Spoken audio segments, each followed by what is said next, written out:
So it's great to speak today with Jeff Booher, founder and CEO of Predictive Fitness. Jeff, how are you doing? I'm doing fantastic. It's great to be with you, Gary.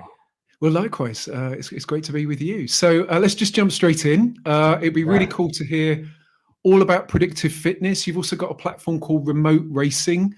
Maybe if you could start with an overview of your company and how everything fits together. sure. Yeah, so predictive fitness, we use big data and AI machine learning to power apps to help individuals improve their health, fitness, and performance.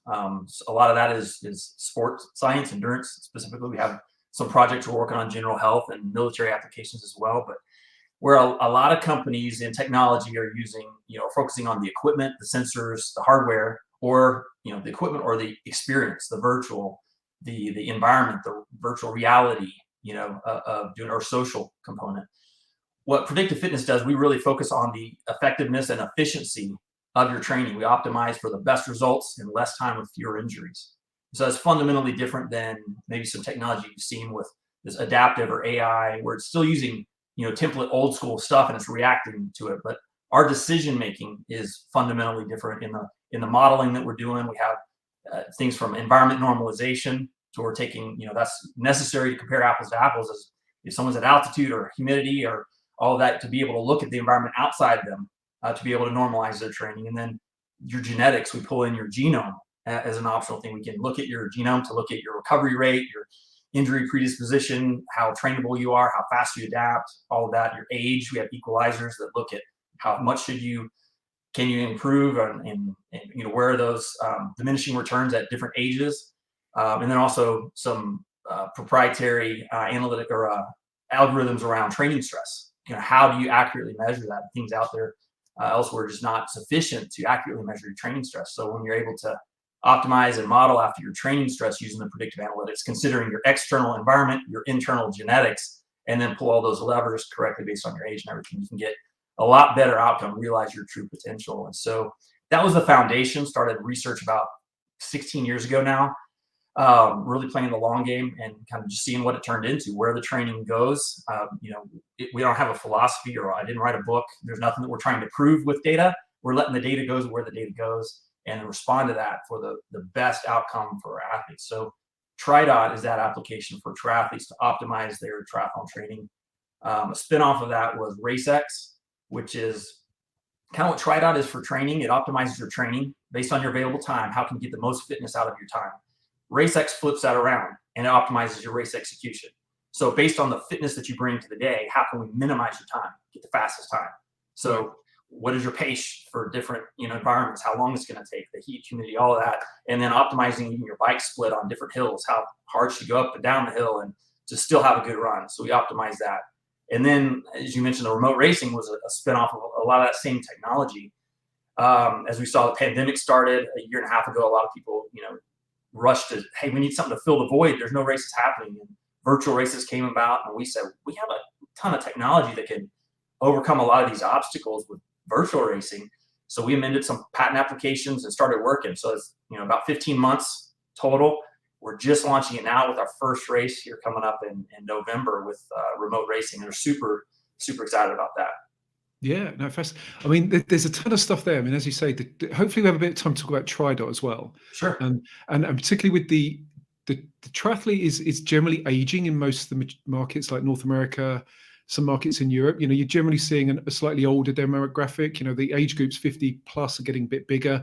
Right. And also triathlon is a sport that lends itself to those individuals probably at that stage of life who can afford the sport in many respects. So it'd be really interesting. Hopefully we'll get a bit of time to talk a bit about TriDot and the aging athlete. And obviously I'm speaking from personal experience as an aging athlete as well. So you've got the RaceX predictive race. One of the things funny in there, we might mention it when we get to the race, remote racing later, is we actually have an equalizer. So those aging athletes are able to compete head to head against the younger athletes. So we're, age and gender adjusted times. And so older athletes are able to compete. See, what would I do if I was 30 something, younger male? So if I had a full head of hair. It's kind of cool, yeah. Yeah, exactly. So you've got obviously the RaceX is the predictive race tool, correct? And then remote racing is kind of like a virtual racing tool. Is that essentially? Yes. So all of our apps are designed to be device agnostic. So we don't care what equipment you're using. We'll normalize for all of that stuff. So it's not a, our little ecosystem that you have to use our stuff. So think about it that the remote racing is a registration portal and a results portal, but it's powered by the intellectual property there. The technology is RaceX. And so we have a paid for subscription for RaceX to optimize your on-site racing. It gives you those paces and power plans and all that. But then all of the participants in remote racing have a free RaceX account just for the purpose of facilitating the remote race event. And it'll handle, connecting their devices, pulling in their training data, identifying, their identity verification, weight verification. And then it evaluates their remote effort, whether they do that indoors on Ruby, on, wherever Zwift, and whatever equipment they have. It's going to take that output of that remote effort and use that as an input for the on-site simulation. So we're going to get people in these disparate locations, climates, terrains, hilly, flat, all over the place. We're going to normalize that and then localize it to one central location, as if everyone ran. And in the case of the event coming up with USA Triathlon, is if everyone competed on the same Olympic course in Milwaukee, Wisconsin on October, or August the 7th or 8th at a certain time. So everyone has consistent weather, wind, terrain, everything. And so it's like everyone completed the same course, the same climate on the same day. Yeah, because so yeah, as you say, the race in November. So it's the USA Triathlon Remote National Championships in November. So it's obviously using the remote racing software, and I think and you just alluded to this. So anyone in the USA, wherever they live in the USA, can enter that race. Obviously, actually anywhere in the world. So it's anywhere in the world. I didn't realize. Okay, cool. That's cool. So some of us in Europe can maybe give it a go if USAT will let us. Absolutely, everybody's invited. So. Okay, that's cool. That's cool. And then if you could just explain a little bit how the race results are localized. You mentioned that a moment ago. So the idea that someone could be on Ruby or Zwift doing a bike course, and then maybe going on a treadmill or doing an outdoor run, and then they're logging it via their Garmin, I'm guessing. Can you maybe just explain how that process of leveling the playing field, or localizing and normalizing, how that actually works as if everyone was in Wisconsin? Yeah, sure. So there's a lot of different components to it. I guess the virtual aspect of people being able to do things in different locations, that's been there. There's nothing new about that. So, but a lot of those, the shortcomings, I guess, in the virtual racing was fairness issues, environment issues, terrain issues, equipment variances. People have, 1% error on one smart trainer, someone else has 3 or 5%. The environments, all of that. And so we use is it called EnviroNorm technology that we use in our training. Like, how can you adjust, if you're training at 6 a.m. in the morning, 3 in the afternoon, you have different outcomes. Is it because of the weather difference, the humidity, or, and then when you're doing the big data modeling, you have athletes all over the country at altitude and low. So to do that simulation, that was required. So we do the same thing. We take the environment that they're in, the humidity, the elevation, the altitude, and we look at their power output, the duration of that, and we normalize for that and adjust it to a base temperature, humidity, elevation. Would you also do wind? Because obviously wind direction plays a big part. So if someone's got a tailwind on the bike and they just go out on the bike and then they absolutely smashing it with a tailwind, literally doing, and not even an out and back, just an out and then pedal back. Yeah. That you would account for that as well, essentially? We do. It's kind of funny. Some of that doesn't make as much difference as you think because of the way the algorithms work. So in drafting would be another, if you're drafting. Yeah. Well, we look at a combination of how far they went, the elevation, all those things, and the duration, but also their power output. So if you're going to go out wind aided, your power output is not what it would be if you were not wind aided. So you still have the same power output. So if you're drafting, great, you're going to finish faster, but your power number is going to be down. And we can detect and normalize that. So it's better for you to go non-draft or with the wind, push the power to your capacity, wind or no wind, drafting or no drafting, because that's what we use when we normalize. Then when we localize to a specific environment, we run that through, and then it's pure. Everybody has exactly the same wind, same yaw angle, same drag profile, all of that. But that's fascinating, I suppose. And then you're probably not able to say, but looking at platforms like Ruby and Zwift, you hear the rumors that if you're climbing out to Zwift, it's, you're going up there a bit quicker than probably if it was that real world gradient. I mean, I'm guessing, because Zwift has to make the game engaging. Right. I'm guessing there's you've modeled that, so you have a an understanding of how that's being handled by each of those platforms? I'm not sure how some of them are doing that. I know that there is a difference. Just like you Yeah. said, they're trying to make it engaging. I mean, Zwift, I'll say unapologetic, not like they have to apologize for their smashing success at what they're doing, but they make it a game, they make it fun. And so there's things that they will opt to make more fun and engaging at the expense of real. And I don't want to diminish what they're doing, but they have a different purpose than what we do. Our purpose is to make it as fair and practical for mass participation and comparable to on-site races as possible. Yeah. And so they do different things. You have your weight in there, but some of the CDA measures, your position on the bike, that stuff matters when you're actually racing. So we accommodate for those types of things and adjust to the athlete. And also by pulling in their training data, we're able to have this baseline of data against which to localize and normalize. Yeah. No, that makes sense. Yeah. Okay. So with remote racing in general, so this concept, and obviously we've had a pandemic, as you point out, and the advantage of your platform is you can undertake this race, the remote national championships, on a trainer indoors. Partially, you can go indoors, outdoors. So for an individual, we've had the pandemic. They may be a bit more hesitant about getting on a plane still, and don't necessarily wish to travel. Have you seen any sort of particular demand in this area? And I suppose the other sort of linked question to that is, how do you see remote racing sitting alongside other virtual racing platforms and offerings that are out there? That's a good question. So let me answer the last one first, maybe a little bit. I don't see it sitting alongside virtual racing. I see it more sitting alongside on-site racing. Right. So I see this as not replacing on-site racing, but complementing what on-site races are. Whereas a lot of the virtual, their history, they've been around before the pandemic. They were really geared toward challenges, just keep people moving, and accumulation metrics. More miles, more distance, more hours, more whatever. Do it together, social awareness, branding, fundraising, fun, and not really racing, even though that term was thrown out, the virtual race. So I think we're more distinct from any of the other virtual platforms in that regard. But I see us more sitting alongside on-site racing, and our objective, unlike a Zwift, which is a game, and that's kind of a self-contained little world, whereas we want to play in the world together with on-site races and help people, just have a better race season, a longer career, be able to race more often. The demand that we've seen a lot. So it's not a replacement for on-site racing, but it complements it. We did a survey, it's probably 10 or 12 months ago now. It was pretty good. We had 300 plus respondents, and more than 80% said that they would like to do a remote race at least 2 or 3 times a year. And so that was very encouraging. So where I see is it's not that it's a one or other. They have they have an appetite, they have a budget, how much time can they take away to do their on-site racing, and they'd like to just complement that with more racing. And be able to do that in a way that the results matter.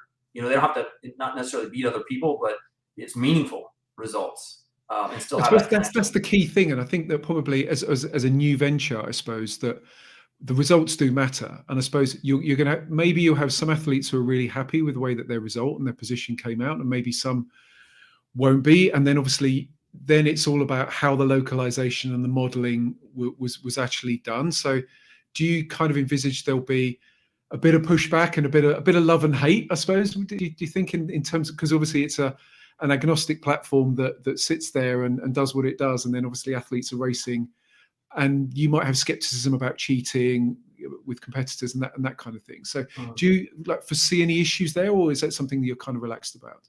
I don't see any issues. I definitely am not naive. I think there will be skeptics. There will be people that try to spoil it. I mean, there's always cranks, and people just want to, they see anything and they jump in and want to mess it up. So we're really, that's part of it. But I think the vast majority of people want to come in and play fair. We take the approach, although we do a lot of things, on the fairness side to mitigate that, to eliminate that, identify it. But it's not our job to catch people. We don't view it as our job to catch people that are cheating. And so the rules set, everything, it's up to people to demonstrate that they're not cheating. Right. So, and give them every tool available give us, your ID verification or weight verification, connect your training device. If you do those things, it's very evident who you are, what you can do, what your capacity is, and it's very clear. And so for someone to cheat, they have to intentionally be avoiding these other things, and they can't do that. So I think the people that are going to gravitate to this method of racing are going to be those that are good sportsmen. They're ethical. They want to do the right thing, and I think it's going to be really cool. I don't view criticism necessarily as negative. We have feedback, and we've been polling. We have a large group of people that have been through mock races and are currently going through them right now, and giving us different feedback. And the more you can push back or complain about something, appreciate it in a good spirited way, but that makes us, allow to enhance and make things better and make things more clear. Maybe it's just a confusion. And so we can continue to improve. That's just like you're out there training when you feel pain or frustration or whatever. That's an opportunity for you to excel. You got to push through that process, that training, and on the other side, you emerge a better athlete. I think we're going to be a better company, better technology. The more feedback, the more data we get, the more opportunities we have to serve athletes. Yeah, no, that's splendid. You mentioned events there, so obviously real world events. Be good to get your perspectives on, particularly with triathlon and the expectations of triathlon over the coming few years, because obviously we've seen a few event companies come and go due to the pandemic, which is obviously very, very sad. And there's also a sense that some events are kind of suffering, and we sort of see some races that we'd expect a bigger capacity, 1,000, 2,000, and the numbers are a bit lower, which could be due to congestion in terms of the event calendar, or it could just be to local permitting and limitations on field size. But what's your feel on triathlon and where it's going in the US at the moment? I see things coming back. We have a local triathlon. I'm at a ton of my coach youth and junior team. I'm with age groupers. I'm in at all levels, and we're coming back. It depends on the part of the country. More the local, governance and politics drives it more than anything else. But we had a race. I think it was almost record turnout for one here. I'm in the Texas area, so we're pretty open. But I've seen them all over the country. We have, I see it coming back. I know that there's companies and organizations that struggle. Just like you said, that's sad. I think beyond this, it's just a troubling time. But we've seen during the pandemic a record number of people getting into cycling and running and outdoor activity. So I think our future. I'm very optimistic, but I also think that the jury is still out. I think it's up to us as a triathlon community in the U.S. and globally to hang on to the things that worked in the past and preserve those great things, but also embrace new things and new ways of doing things. I think there's a lot of things that will permanently change because of the pandemic, and a lot of them for good. I think the remote racing I put into that category is something to where we can help and augment and bring some of that, that life back, some of that engagement back to the sport for those that can't travel or, for whatever reason, they want to extend their season. They want, instead of racing 2 times a year, they want to race 5 times a year, but can't afford it or can't take time off or whatever. So I think it's up to us as a triathlon community to, embrace change, support our local race producers, get out there and do those races and help them. We saw that a lot. I know in the restaurant industry, here locally, when they were suffering, people just as a community, just on social media, let's get out, let's go to the restaurants, go where people are meeting, use these businesses. And we need to, stand by those that are struggling. They've been serving us for years with these races and different product services. Times like these are when you know who your friends are. So we need to stand by them and help them through these times. And, who knows what the future will bring, but we'll be there together. Yeah, definitely. We said we try and get back, touch onto TriDot really briefly. Sure. So I'm kind of conscious of time. I want to keep things fairly concise. But just a bit of a background, because as you say, we've got this slightly aging demographic within triathlon. Is TriDot purely a triathlon performance tool, or do you also offer for say cycling, single sport athletes, other endurance sports? We have a lot of triathletes that do single sports that use TriDot for that, but we are very soon actually coming out with both of those. Okay. For just so a runner doesn't feel like that's not even a loaded question. Yeah, I know. We haven't really broadcast is something that's very easy. All the technologies within TriDot, so it's very easy. The learning's there. It's just a matter of the best timing to roll that out. We chose to do this remote racing first, and then those are coming out soon. But you don't want a cyclist to feel like 1/3 of a triathlete, a runner, same thing. And so it's highly effective training. It is based on your age. It's not just a formulaic approach. It's actually looking at the data. How much can you load and impact on joints? You want to, as you're getting older, you're wanting to maintain muscle mass, maintain that power, the muscular endurance, but you're also you need to maintain the bone density. That's affecting frequency, but then you run too much too frequently, not enough rest, then you're gonna have joint damage and you're not gonna be able to get back. So being able to do that, to actually quantify different populations that use our software, don't use our software, and be able to see that incremental difference, we're able to have about 30% more improvement in less training time with about 2.9 times fewer injuries. So being able to have those populations account for genetics, environment, training stress, all those things, and deliver that. And do you think that with a tool like yours, as you say, which is, I'm guessing, is probably telling the athlete to recover more?